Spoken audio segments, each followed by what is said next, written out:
you want to be the top HubSpot partner, you need to be only doing HubSpot. Partners are the best go-to-market motion of any app. You're going in, let's solve for the people who are feeling the most pain that are selling software today. Hey, Matt, I'm super excited to have you join me for this episode of Coffee with Closers. I am super excited to be here. Yes, Sam. I knew you were going to actually say that for sure. So every entrepreneur has some interesting story of how they've become, overcome obstacles to become an entrepreneur. I was looking at your resume, your LinkedIn profile. You have had very successful, corporate world positions. You also have founded several companies. But most interestingly, what I noticed was you were trained at West Point and you went to work for Army almost 6 years, have had a lot of successful accomplishment there.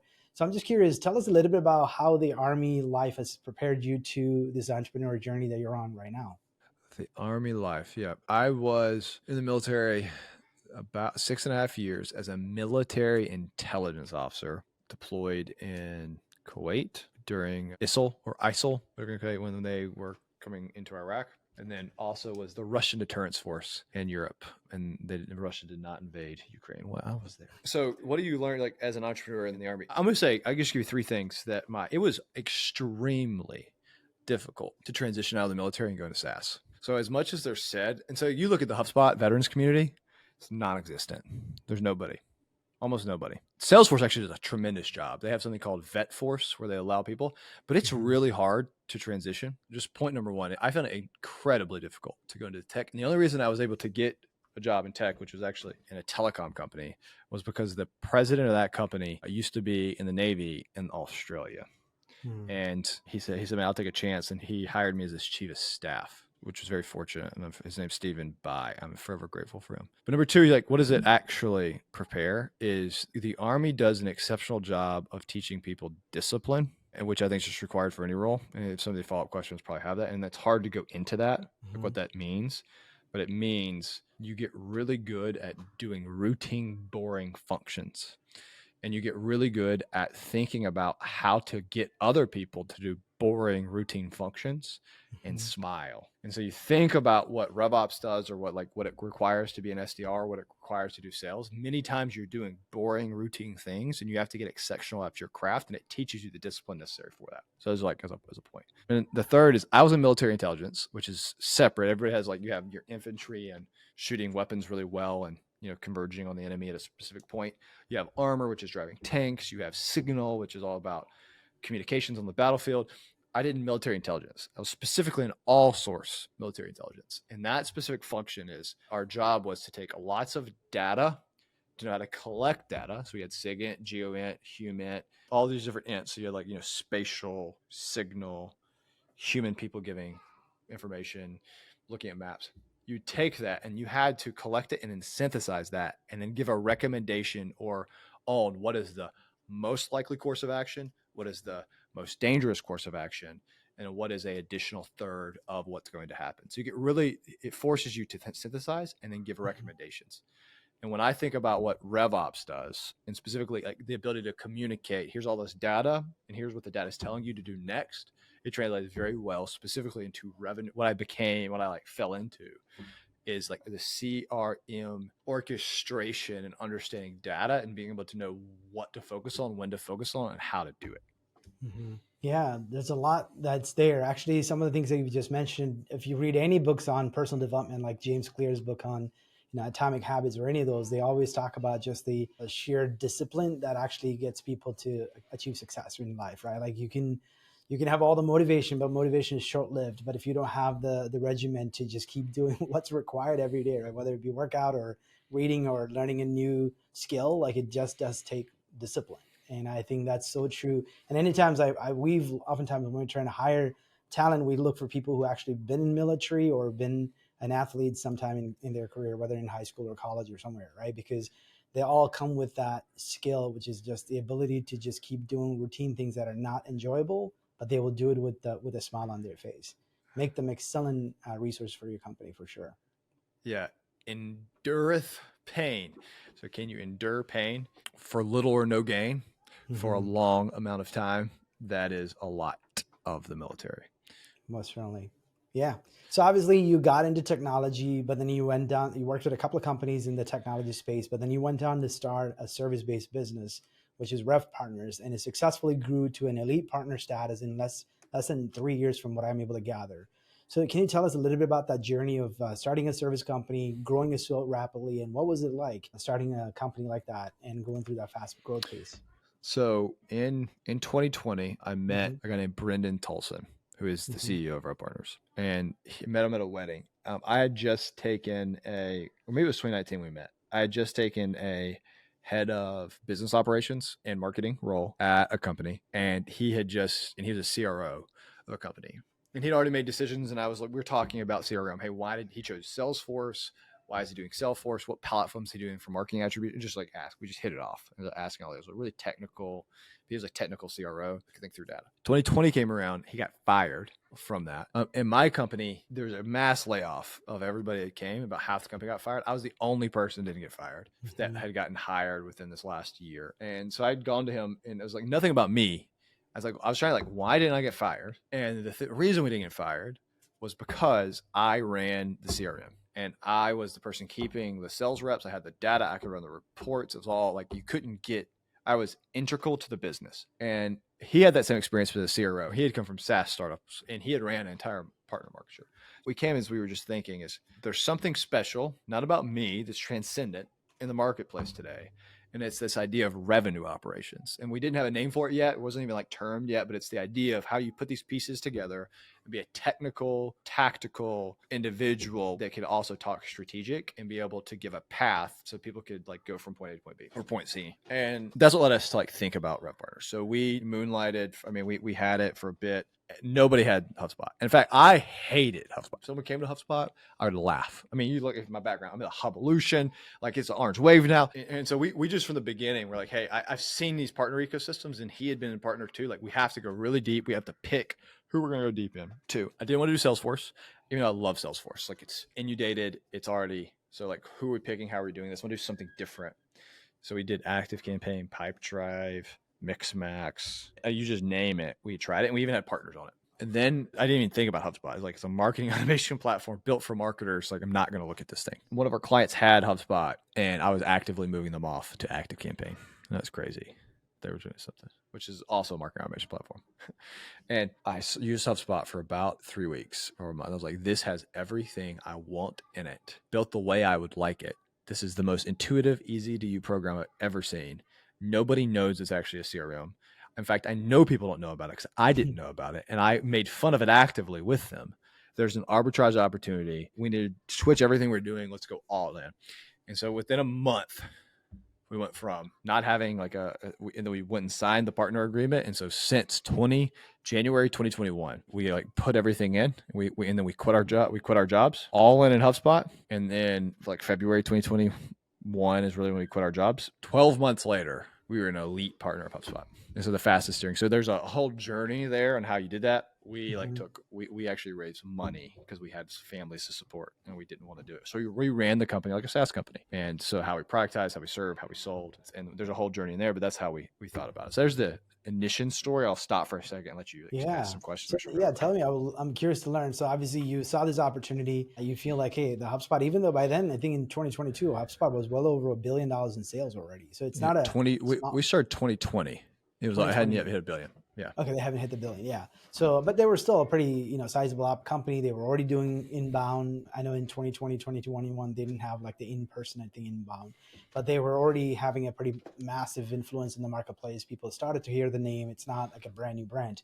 So you saw this software that you saw, hey, if we can get specialized in it, we can be a solution partner, implementation partner, and get really good at it and be one of the go-to partner. But what was some of the secret sauce that went into, obviously raising money is one aspect of it, to actually get the customers to pay you so that you can grow at a fast pace? Because the requirement for becoming an elite status isn't just becoming a partner, right? You have to sell and service a vast amount of managed revenue on the HubSpot platform to even do that. So how did you get that many customers onboarded and serviced in under 12 months? I talked to Brendan the other day as a catch up and I asked him that question.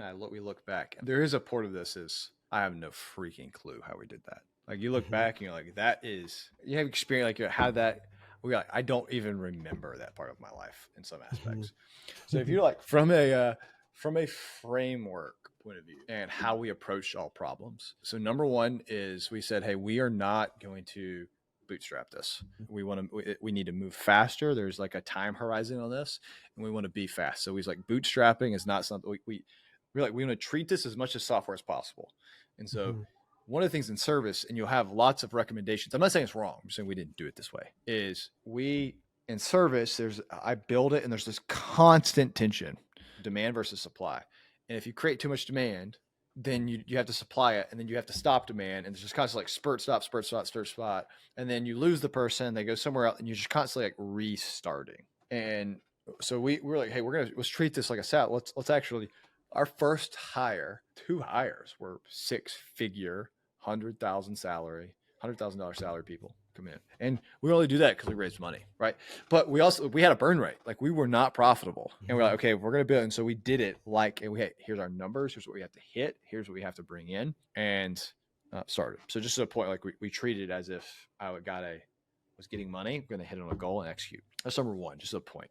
2 is from day one we crystallized or started forming, because it would change over time, a methodology about how to create data structures in a way that will reveal more information. So it's like, hey, and then we started coining it. We were taking what anybody's on. We do the bow tie method, and we figured out that problem set inside HubSpot, and where we can guarantee you can answer this question this way if you use us, and then we'll lead you through. And we had boxes, like all these different playbooks. So we started to we very quickly became modular products that we could give to our strategists over time that you can begin executing. And number 3 is we said we will do no projects and no SOWs. So the very beginning, and it was hey, we're doing, everything's organized in pods. We're going to have a very high touch, low volume model. And everyone we have we're going to run in sprints, and we're going to treat everybody's CRM like it is a product itself. So we're centrally reselling product managers for companies that need project managers for their CRM. So when I say a framework, we was like, hey, this is your problem set. You're not understanding customer. Your problem set is this. Here's your problem set you actually have, and here is the way you solve it. And I think that was unique. That point, like no one was talking about your CRM as a product. No one was talking about delivering it like a product. And then fourth, we gave everything we ever did away for free. And it's a part of Super. Like I did masses amount of, I did training on, here's everything we do. Here's how we do it. Here's how we think about it. And we held nothing back. I know that's not as specific and get specific, but as you take those is we didn't bootstrap. We had a methodology. We hired senior people at the beginning, which allowed us to move fast to crystallize. Number 4, we didn't keep anything proprietary. Makes sense. So obviously there's a lot of nuggets in there that I would love to dig up. So you've mentioned about the methodology, which I think is something that you encourage others to do, especially with the Superb product, which I want to get into in a little bit, like how service-based businesses need to start thinking in terms of methodology and frameworks. And can you elaborate a little bit on why that's important, especially for a service company? I'm sure it's for differentiation purposes. What other value does methodology and frameworks within an organization provide for a service-based company? In any company that's focusing on a specific product. So if you go in the IT managed service, there are these companies, like there's Veeam and Dell and Cisco and Red Hat. There's all these vendors that are vying for your attention. And so I'd seen that in the past, and I was just like, hey, the best ones don't go an inch deep with everybody. They only pick one, and they get really good with one. I ran partner programs and said, I really enjoy partners that just do this. Part of it is if you're a partner, you just need to go really, really deep with one specific piece of technology. Bare minimum, if you want to be the top HubSpot partner, you need to be only doing HubSpot. And if you're not, you're never going to be a top HubSpot partner. It's scary. You have to start saying no to things. So like as a base candidate to even start to differentiate, you must only do HubSpot. The second layer is, once I have chosen HubSpot, the next question you must answer is, what will I be known for? I think this is one thing that Rev Partners did a good job of. We got known for something, and we were like, we're only going to be known for this one thing. And so you can just specialize and you need to get really good. So examples of things you could do. I am the HubSpot partner that does NetSuite. Anything that has NetSuite the best. I am the HubSpot partner that does Infor the best, right? So you can be specific with a tool. I'm the partner, Blue Frog does this, that does Zoom Info the best. The other is to be a function specific. I am the partner that does mergers and acquisitions the best. There's over and over. You pick something that you have in your past and you do it. Function specific. That's also to industries. You have to be specific enough so that you can be known for something. And if you think, oh, I do this and this and that, like, you have to start saying, I do this. But if you really are in my sweet spot, it's X. And if you can't answer that, you just have to stop and commit. Even if you're wrong, commit. We were wrong. We actually picked stuff we didn't even do. We were wrong, and it's easy to change and shift. Understood. So one of the things that you mentioned earlier was like, especially when you're starting a service business, you have this feast or famine mentality where if you have a feast, then you don't have enough resources to do the work. So then you slow down your prospecting and hunting and marketing efforts. Then you end up in a famine, and now you're struggling to pay your bills. So you have that struggle, but you ended up having to raise capital. And then you also had a very fast growth getting to the elite status. So what were some of the strategic things that you've done to get you to have consistent flow of new business that coming to you looking for your help, so you didn't have to go through that up and down ebbs and flow? Yeah, there are three things. Number one is you're known for a very specific problem you solve in the ecosystem, and everybody knows you for that one thing. That sounds easy, but that is you just pick one thing and you produce. And I literally, one of our first topics, like, Matt, do we want quality or quantity of content? And I was like, absolutely quantity. Talk about James Clear. He has a thing in his book. It talks about like how many photos you take versus taking the perfect. Anybody hear this? Never focus on quality. Always focus on quantity. Your bad quality becomes someone else's good quality, and you're producing faster. Focus on the content distribution. So we went all in on being known for one thing, and literally on my metric, verbatim, year one is be known for Salesforce to HubSpot migrations as the ringleader of the alternative and the like contrarian voice against Salesforce to attack it. And we are going to create a butt ton of content. Butt ton. You're like, how much is that? More than anything you can ever think of. Butt ton. Number one. Number two, if we will never say we do not have capacity for a deal. If we say we do Salesforce, HubSpot, and a HubSpot person comes to us, and they're often, I know you are busy. Do you have capacity? We'd be like, it was one of our lines. RP will always have capacity. Stop asking me that. The question is, do you want to win a deal? Not do we have capacity? So it's like training those reps to understand. That's an immense amount of operational rigor you have to do to be able to answer that question that way. Number three is we spent a lot of time on training and getting onboarding. So you think about like, we're always going to have capacity. To always have capacity, we must recruit and train better than anyone else. And we must be known for a specific thing. And that was the three ways. Now, if RP puts a post, they get 150 applications same day for like strategists. It's never about getting people. Now it's all about training and siphoning them through. So obviously you've done a lot of things right to have that fast growth. I'm sure there's been some mistakes made along the way. What were some of the notable mistakes that you would say you made? And if you had to do it all over again, what would you avoid? I would use Super. That's my noticeable mistake. So I built this when Super didn't exist. So a lot of all the mistakes that I've made are built into a product to help that. Mistake number one, not doing a minimum of 3.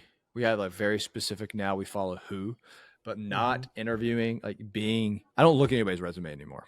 I don't care about the resume. My mistake is I would look at someone's resume, be impressed by it, and we would have a practicum to do, and I would have their resume affect how I saw their actual real-time results.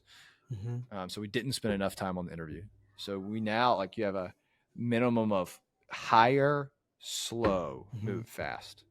Hire, slow, move fast. That's number one. Number two is I didn't fire fast enough.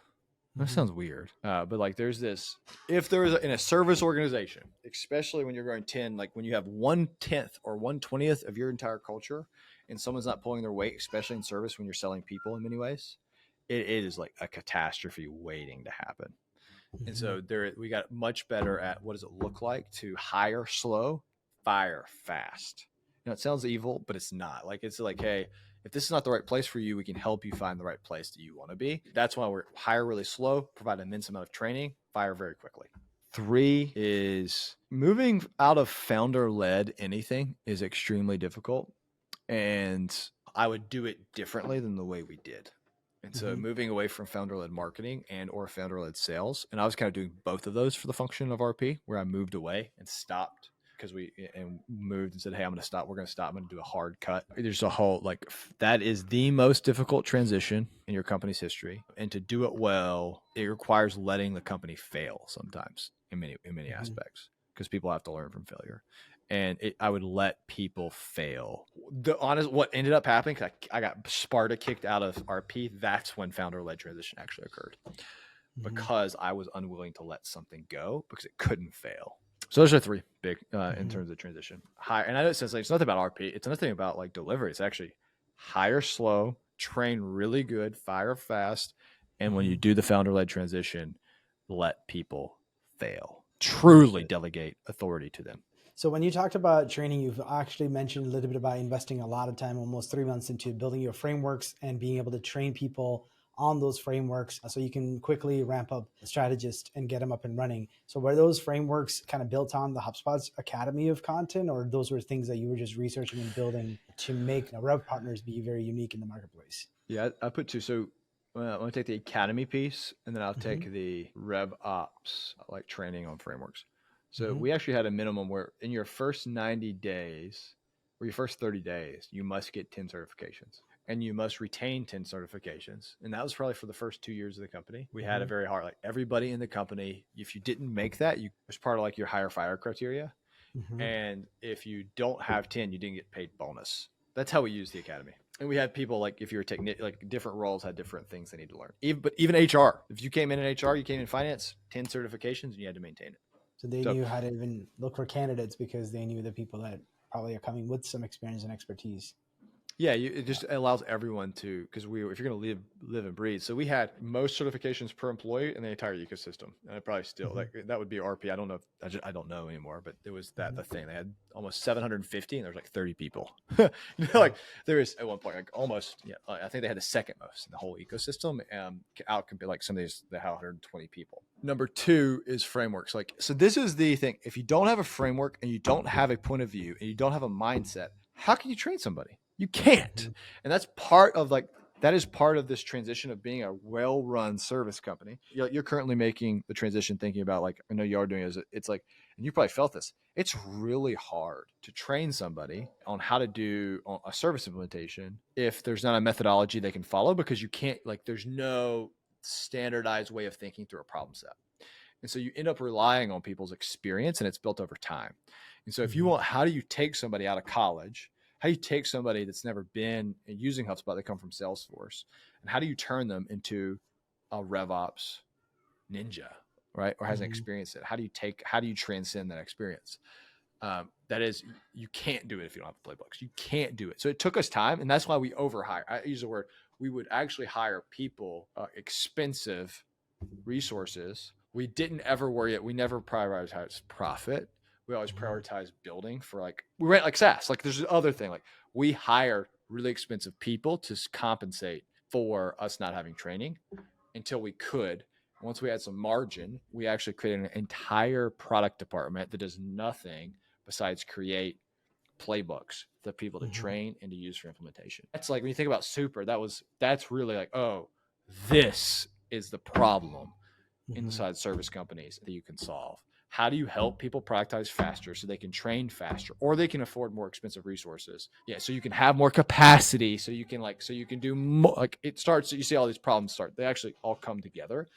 That is the secret. That's the thing we need to solve.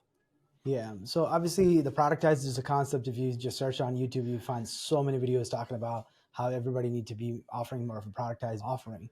So can you explain a little bit about how you perceive productized? It's not just ABC version of a product, right? Like, oh, you get 3 blogs and 2 ebooks and whatever else. That's not how you're envisioning productized. Can you talk a little bit about how you define productized and how you, as a service company, implement it?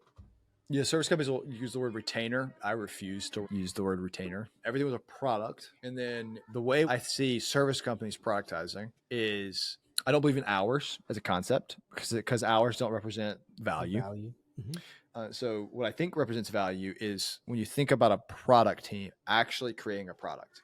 So when I think about any, and I think I'd put marketing ops, I'd put anything like landing pages, blog pages, we built everything on a sprint point system, or you call it story point system, and built it into pods. And then we built everything based on how much does something take us to do, and then we give recommendations on what you should do based on your strategy. And so there was never we give you this many, like, that doesn't matter, you may not need that. No, like, we do, from A to Z, we can cover the entire funnel. I'm going to come in and tell you where your funnel is broken, and then we're going to give you recommendations on what you should and shouldn't do. Of course, you're going to influence that, but like, I own the product, and then you can help me as a part of the customer, is like, help me execute. And so as you build more and more of your CRM, you now need maintenance. So we have a maintenance program, and that takes up some of these story points. And so that's how we built it, and it starts to go into like RevOps as a service. Was like, probably, I think, the first, that RevPartners were the first to go like RevOps as a service that has come through. And that's how you think about product. And so that then allows you to do capacity planning. That then allows you to do predictions. That allows you to do, there's all these other supply and demand meetings you can start having internally. Makes sense. Because So how many sprint points are coming, right? Understood. So obviously you made a shift from service-based business to go over to build a SaaS company. Can you tell us a little bit about where did the idea for Superb come from, and what was kind of the genesis of all of that? RevPartners and Brendan and I, when we were building RevPartners, we actually, service companies are beautiful because they are high cash, they quickly can become profitable, and they are really hard to get rid of once they're made, right? They're pretty, what's the word? There's durability to a service company, right? It just takes longer. We had worked, if you send he came from the Atlassian ecosystem, where he was doing partnerships. I've seen a bit in the Salesforce ecosystem, in others. And it's this, and there's other like KMS. There's a lot of these companies where they'll build a service company, and then that will allow them to understand the problem sets that are greatest in the ecosystem. That then they can start creating apps, because apps have a high margin, but they're very difficult to sell often. So the way it's traditionally done, and so we always came in, hey, we're going to build, we would talk, we would give product updates. So we say, we're going to be your most strategic service company. And then we don't know what it is, but we will build your most strategic app. I don't know what it is, but like, when it happens, Matt will go build the most strategic app you have. Then we'll transform your partner ecosystem. We don't know what it is, but like, we're here to do that. People thought we were crazy. We told them we'll be your fastest tiering to elite. And they looked at us like, you're completely delusional. And so that was always our plan.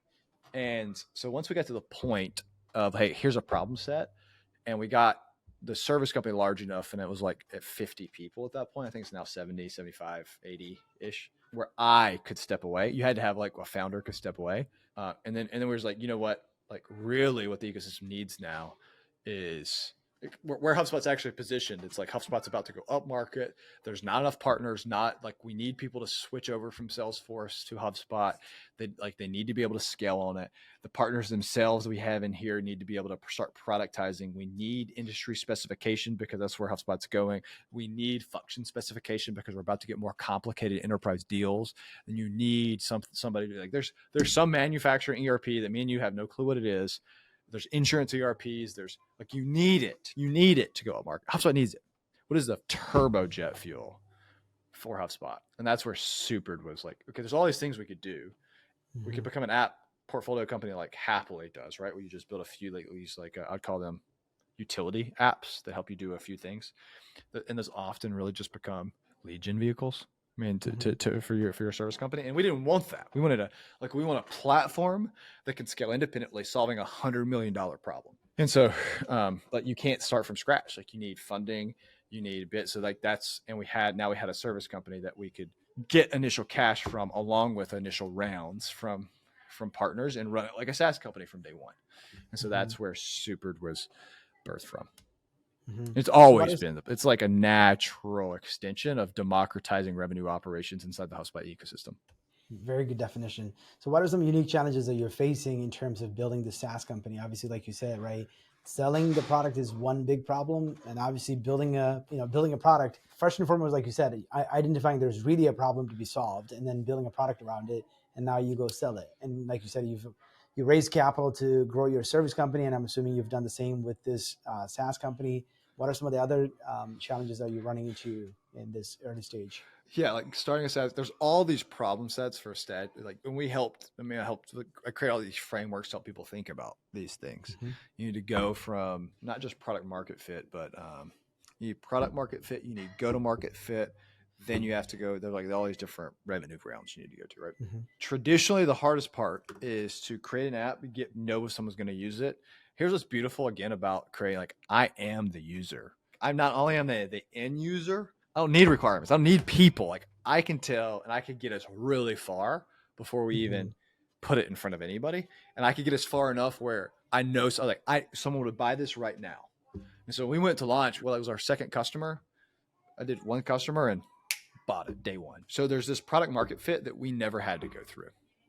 Now I'll tell you, like, what's different between a service and a app is when you're selling a service, you're selling a bit of yourself. That's why I found like sales and growth so hard to get of because you're almost selling yourself. It's much easier to sell. When you're selling an app, you're actually selling a functionality, and they don't care how passionate you are about it. Does it copy this and does it do that? Will it do this thing? Does it do that? And there's a sufficiency you has to get past. And that's the most, like, knowing when to stop building features and how to prioritize those features has probably been the most difficult thing in transition. And it was really easy to build $1 million. I say the word easy here and like this is like, it was easy to build $1 million service company. It is really hard to get people to buy an app for the first like 100K ARR, like incredibly difficult compared. Yeah. So obviously you're trying to sell to the end customer and also sell through the partner model. So why did you decide that you do need to follow that path? Is that kind of what you've seen the playbook used by all the major SaaS players and even the SaaS companies that you've kind of worked to go at? partner? Yeah, partner plus even selling to the end customer as well. It's kind of just a perfect storm for HubSpot. Is I believe very strongly. I think partners are the best go-to-market motion of any app, and you can do that. Like in Chili Piper, Avoma, Lead Forensics. There's a host of people that want, like, ClickUp, Asana, Teamwork. Everybody wants you to sell their product. Everybody wants you to sell their product. Even like everyone wants you to sell their product. But nobody solves something for you. And the best go-to-markets and like the most I've seen, the most frictionless sales have been when a partner invites you in and just does it. So we did from day one. If our real end users are partners, not people using HubSpot. And if we solve for partners and we get rid of all the friction and make it better for them to sell HubSpot, that is the go-to-market we're going. That's what we decided. Is like, when you're going in, let's solve for the people who are feeling the most pain that are selling software today. And it was a perfect storm where like no one's thought about it that way before. So we're just able to move ruthlessly in that direction. And by the way, we have this other thing that makes it easier and makes HubSpot even better. And there's a lot of synergy. So obviously we can talk a lot about business, but I do want to kind of shift to focus to a little bit about you. So you've mentioned a little bit about the Army background and how he had given you the discipline to just go do the mundane stuff with a smile on your face. But clearly you've also perfected productivity. I've been on the receiving end of your sales strategies and how you follow up with videos and a lot of sequences and things like that. So can you share a little bit about some of the productivity hacks and systems you've implemented to scale your time? I wrote a LinkedIn post about this. I don't think people believe me. Number one, we're about to hit 500K AAR. We have a path we could start hitting 1 million. We are now the fastest growing platform deliberately built for HubSpot ever. It's like their first it's the first thing in the platform. And we're proving out a concept for people. And it's like, Matt, how'd you do that? If you need special tactics? No. I show up late to meetings. I don't even know where people come from often when I'm on a meeting with them. I've done no research about the individual. None of that stuff that you're told, it matters. Doesn't matter as much as you think. Here's what matters. Can you run a meeting? What I mean by run a meeting is you get in the call and you say, what do you want to get out of this call? What does success look like for you today? You start every meeting like that. And then at the end of the call, you better get to that. Or you tell them, we can't do that today, but we can do this. Is that sufficient for you? And you get it. And Sandler's called it upfront contract. That's number one. Number two, you can show up late. As long as you do that. Number two, you never end a sales call, or you never end any call without the next call scheduled. Even when they say no to you. If they say no, we don't want a next call, the deal's over and it's dead. So when someone's like, we just don't feel comfortable, I'll be like, received. I'm hearing you say you don't want to use Supered right now. What's keeping you from booking this meeting with me? Look them in the eyes. So I'll never end with the next meeting. If they don't want a meeting, that means we failed and we need to figure out what we did wrong. And then number 3, everything on that call, you better send a recap and send a Loom video afterwards. Even if it's the next day, but like pretty immediately. And if you do those 3 things, I didn't say do any research. You just say, hey, and just be honest. Hey, I haven't looked you up. I'm late for my last demo. I don't know who you are. How'd you get here? Oh, okay. What do you want to receive? What do you want to achieve? You end it with the next meeting and you summarize it, and then you send a recap. That's the only 3 things you need. I really believe that. Everything else is the personalized style, but you have to do those 3 things. So why do you think that the follow-up recap is super important? I'm going to ask the same. You've been part of this process. How did it make you feel when I sent a recap with everything we talked about, had a timeline made about what was going to be done, and set the meeting and gave you a Loom video about what we went over and gave it to you? How did it make you feel? Well, it keeps the buyer accountable is how I perceived it, right? Because you're now on the hook to follow through on your side of the bargain. Wow. I made a commitment. And so you get a commitment, and I don't want to let the other person, like, this person's put a lot of work. And if you say no, there's a bit of there's a psychology, like, you say no to that person. It's like when you go to Costco and they give you free food and then you feel really bad when you try to run away and you look them in the eyes. It's like that, right? Like, there's some psychology about, hey, I've captured everything. You committed to this expectation here. We're going to do it. You need to assign your buyers task. And that's probably, I didn't say that as part of my recaps, but I assign every buyer a task to do with an expectation we'll get there. And along with my self-task. And I showed them I've already done it. So a specific tool I use is called TechBlaze. I actually don't use HubSpot's thing. And so I have a / and I have like 20 different templates I'm using based on the conversations I'm hearing. You start with one and I've made them. So I can quickly, so I have my exact formats with I can just quickly make one. And they're generally, and I just update them just a bit, create a Loom video, send it out. Based on what you're describing, it seems like you're a Sandler sales trained. So you're kind of following the Sandler methodology. I am not Sandler trained, although I think they're excellent trainers. Yeah, because some of the things you've mentioned is the upfront contract, never leave a call without an actual next step committed by the buyer, and all of those things are some of the Sandler methodology, which I think you just naturally have those skills, but those are what some of the Sandler techniques that salespeople. Maybe someone in Sandler was military. I like this idea of like, David Sandler. You have a frame. You say, what are we getting out of this? We all agree to it. You finalize, you go around the horn. I write a recap. Like, those are just, I would say that's actually very military. Yeah. And even just like you said, right? Like, even without next step decided, right? There's some sort of a phrase that they use. It's okay to say no. So they basically want to take away the fear of having to reject you on your face. So they tell them like, hey, disarm them by saying it's okay to say no. If you don't want to have a follow-up call, that's perfectly fine. So you're just letting them off the hook right there, instead of you having the hope that they're going to follow up with you and do whatever they said they're going to do. Yeah, hope's a bad strategy. So there's no, like, you're either going to meet with me next or you are. Exactly. So obviously I have one last question here. So you're a busy man, you're a family man, you have children, you have a wife, you're trying to balance the act of being a father at home and husband, and then also you're trying to build this fast growing company, and you've also done the same with the service company. So you got a lot of things to balance, right? You have the product side that you have to focus on, you're selling. How on earth are you doing all of this, and what's kind of your secret in terms of balancing all these different responsibilities that you have? I don't work on weekends, and I don't work past 5. I try my darndest to not work past 5:30, and nor do I work at night. So there's this Rob Foreman, who's one of our advisors at Superd.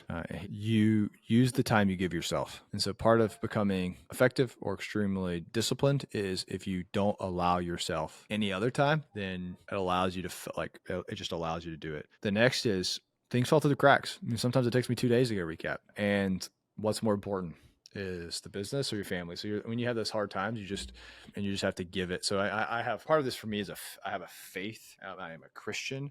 I know that like anything we're building, this is all treasure on this earth is going to go away. And so although my family, like there's other things you can spend other places. Without that, I would be haunted by not being able to get things done. And so I'm able to like have my hope in something else besides a business. And so I know if this could all fall apart, and if I'm defined by that, it would break me and my family. When you think about how you get so much done, I think it just seems like I get a lot of stuff done. Like, I don't work past 5, don't work on weekends, but during the time I'm on. And then when I'm off, we're off. Awesome, man. I really enjoyed our conversation. Thank you so much for sharing your wisdom with our audience. Appreciate your time. Appreciate you. It was super fun. This episode of Coffee with Closers is brought to you by One IMS. a leading digital marketing agency helping businesses win new customers. To request a free marketing ROI audit, please visit oneims.com. If you enjoyed this video, please share it. To make sure you never miss an episode, please subscribe.